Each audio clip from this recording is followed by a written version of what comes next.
تو وہاں پر واپس جانے کے لیے اور بہت ساری چیزیں ہیں.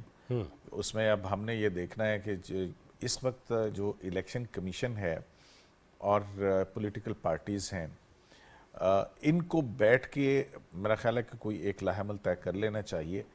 اور جہاں تک نواز شریف صاحب کی واپسی کی بات ہے تو اس میں کچھ رکاوٹیں بالکل ضرور ہیں جو کہ قانونی نوعیت کی ہیں. ان کے کچھ مقدمات ہیں جو عدالتوں میں ہیں, لیکن اگر جس طرح سے چیئرمین پی ٹی آئی کو بہت ساری راہداریاں ضمانتیں ملتی رہیں اور یہ سارا کچھ ہوتا رہا, تو وہاں پہ ان کو بھی راہداری ضمانت جو ہے ملے گی. اور پھر وہ جب اپنے آپ کو قانون کے سامنے سرنڈر کریں گے تو پھر ان کا رائٹ آف آڈینس ایکرو ہوگا. اور دوسری طرف جو نااہلی کی بات ہے 62(1)(f) کی, ظاہر ہے اس کا جو ڈیمیج ہوا ہے, جو پولیٹیکل کیپٹل 15 مہینے کی حکومت کے اندر, کیونکہ سامنے پرائم منسٹر جو ہیں وہ شہباز شریف تھے, پی ایم ایل این کے صدر تھے, تو اس کا برن جو ہے وہ ظاہر ہے وہ برداشت بھی کرنا ہے. لیکن یہ ہے کہ نواز شریف کی واپسی سے وہ جو پاکستان مسلم لیگ نون کا ورکر ہے اس کے اندر ایک نیا جذبہ آئے گا کہ ہاں جناب ہمارے درمیان میں ہے. تو وہ جو ہے میرا خیال میں بہتری کی طرف جو ہے وہ پھر چیزوں کو پی ایم ایل این کی حد تک لے کے جائے گا کہ جو ڈیمیج ہو چکا ہوا ہے. کیونکہ جو پولیٹیکل پارٹیز کے حوالے سے مختلف سرویز آ رہے ہیں اس کے اندر تو کوئی اچھی صورتحال نہیں ہے, لیکن ظاہر ہے جو لیڈروں کو آ کے اپنی پھر قوم کو آگے لے کے جانا بھی ان کی ذمہ داری ہوتی ہے. آگے لے جانا ہوتا ہے, آگے لانا ہوتا ہے, کچھ تو کرنا ہی ہوتا ہے. رضوان رضی صاحب یہ فرمائیے گا, شہزادہ ذوالفقار صاحب جس طرح بات اور آپ بھی کر رہے تھے پنجاب کے حوالے سے, تو نواز شریف صاحب کی واپسی کے بعد کیا دیکھتے ہیں, کیا منظرنامہ ہو سکتا ہے؟ دیکھیے گزشتہ الیکشن کے اندر نواز شریف صاحب جیل میں تھے, اس کے باوجود بھی P M L N Punjab کی سنگل لارجسٹ پارٹی تھی. پھر علیم خان صاحب کا پیسہ چلا تھا, ترین صاحب کا جہاز چلا تھا, اور پھر کسی کا ڈنڈا بھی چلا تھا, اور نتیجے کے طور پہ پھر سادہ میجورٹی جو ہے وہ پنجاب کے اندر بنا کے دی گئی تھی. ادروائز 20 سیٹوں کا فرق تھا پی ٹی آئی کے اور پی ایم ایل این کی سیٹوں کی تعداد کے اندر جب الیکشن ہوئے تھے. اور اگر چارٹر آف ڈیموکریسی کے اصول کے اوپر جایا جائے تو پنجاب میں حکومت بنانا پی ایم ایل این کا حق تھا. اس وقت ہر ایک کو نظر آ رہا تھا وچ ہنٹنگ ہے پی ایم ایل این کی, اور اس کو 5 سالہ اقتدار میں جس طرح رگیدا گیا, اور اس کے بعد اس کے ساتھ جو کچھ ہو رہا تھا ہر ایک کو پتا تھا کہ پی ایم ایل این واپس اقتدار میں نہیں آ رہی. اس کے باوجود بھی سنگل لارجسٹ پارٹی کے طور پہ رہ جانا یہ بہرحال ایک ان کی اچیومنٹ تھی. دیکھیے الیکشن والے دن سے پہلے اور الیکشن والے دن پہ خاص طور پہ, کیونکہ الیکشن کی ایک اپنی سائنس ہوتی ہے, آپ کچھ نہیں کہہ سکتے.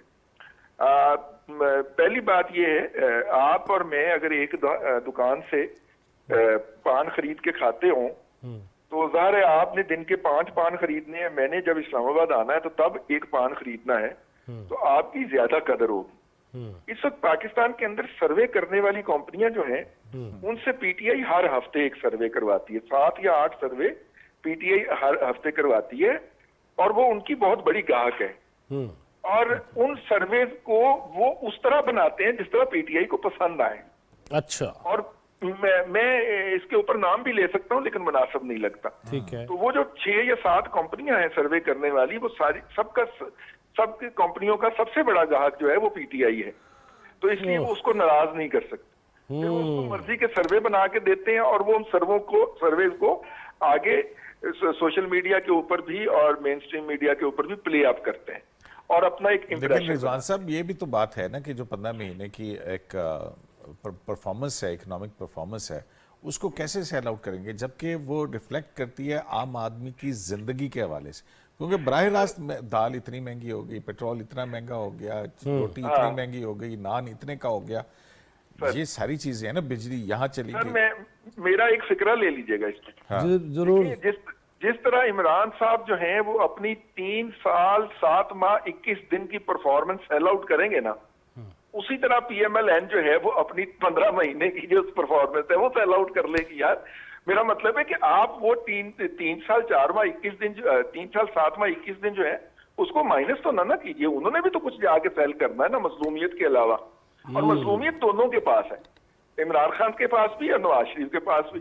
اور نواز شریف کے پاس تو اضافی مظلومیت بھی ہے نا, کیونکہ مریم نواز شریف نے بھی جیل کاٹی ہوئی ہے. تو اس لیے مظلومیت کا پلڑا بھی برابر ہے اور پرفارمنس کا پلڑا بھی برابر ہے. پلڑا برابر ہے. وقت ہوتا تو بہت ساری باتیں کرتا. بہت شکریہ شہزاد ذوالفقار صاحب, رضوان رضی صاحب اور جناب قیوم صدیقی صاحب, آپ کی تشریف لانے کا. پلڑا جو ہے نا وہ برابر ہی رہنا چاہیے. ہاں عوام کو یہ سوچنا چاہیے, دیکھنا چاہیے ہوا کیا کیا ہے, تنزلی کتنی ہے, بلندی کتنی ہے, گرے کتنے ہیں, اٹھ کے بیٹھے کتنی دفعہ ہیں, کیا ہو رہا ہے. یہ سوچ سمجھ کے فیصلہ کرنا ہوگا, آنکھیں کھولنی ہوں گی. سارے بس میں وہ نہیں کہنا چاہتا سروں پہ کڑے نہیں ہیں. شخصیت پرستی میں اس قدر نہ جائیے کسی بھی سیاسی جماعت کے حوالے سے کہ ملک کا سوچنا چھوڑ دیں, اپنے بچوں کا سوچنا چھوڑ دیں کسی اور کے بچوں کے لیے. نہیں, اپنے ملک کا خیال رکھیں, دھرتی ماں کا خیال رکھیں. اللہ ہمیں آسانیاں تقسیم کرنے والا بنائے. جواد فیضی, چوتھا ستون ٹیم کو اجازت دیجیے. اللہ نگہبان.